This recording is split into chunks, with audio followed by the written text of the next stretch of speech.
Allah, the most merciful. Fún mi lọ́wọ́ o, má jẹ́ nìkan ṣayé mi Rukaya. Ẹ̀yin tèmi, orúkọ tèmi ni Alájà Rukayat Aláwìyé Bàṣírì mi. Ṣé ti gbọ́ ń pa ẹ̀ nípa Bísí Ológeṣò? Fún ayẹyẹ lóríṣiríṣi lọ́tún lọ́sùn. Ṣé bá fẹ́ kó gbọ́ nípa yín, nípa ayẹyẹ yín káàkiri àgbáláyé? Ẹ kàn sí Bísí Ológeṣò lórí YouTube, lórí Facebook, lórí Twitter, lórí Instagram. Díẹ̀ Alájì.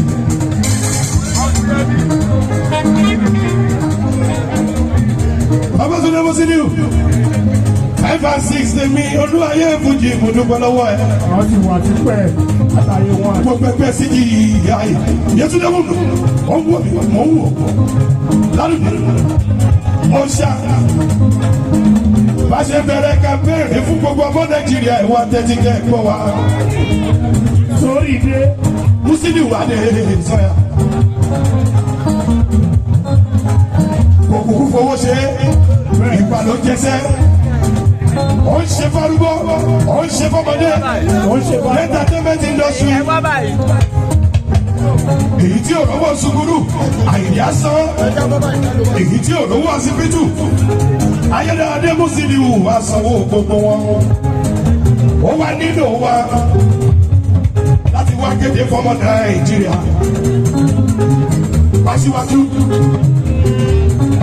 ọmọ olóde òde jàgàbá bọ̀kú wọ́n pàápàá kọ̀kọ̀ wọ́n ṣe ń pa ló ń jí Ó kú sí wọ́n rí mi lọ di ìfìtẹ̀ aṣíwájú Nàìjíríà.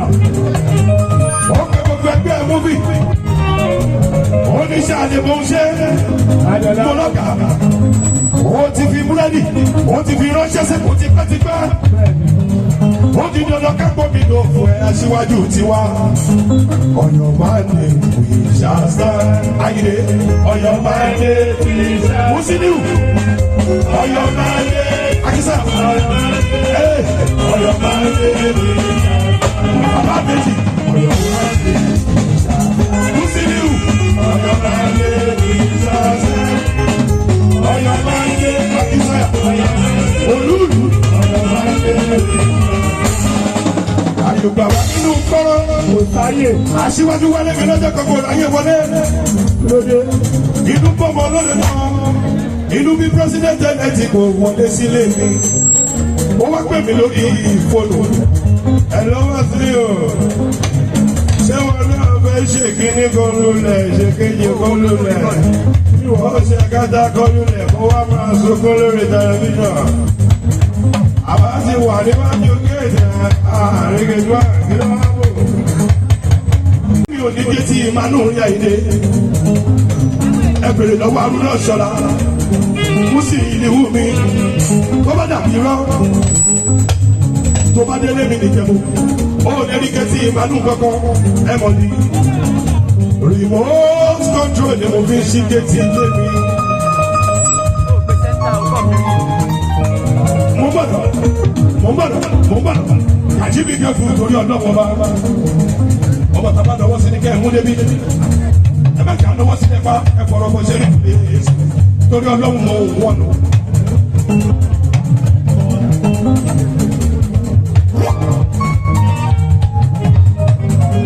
Bóyá mo sì ayé dáadé mo bá pàfọ́ọ̀mù lẹ́nu fún bàbá mi mo gbà pé táìmù kì í sí.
Thanks for watching this video. Please don't forget to click on subscribe button.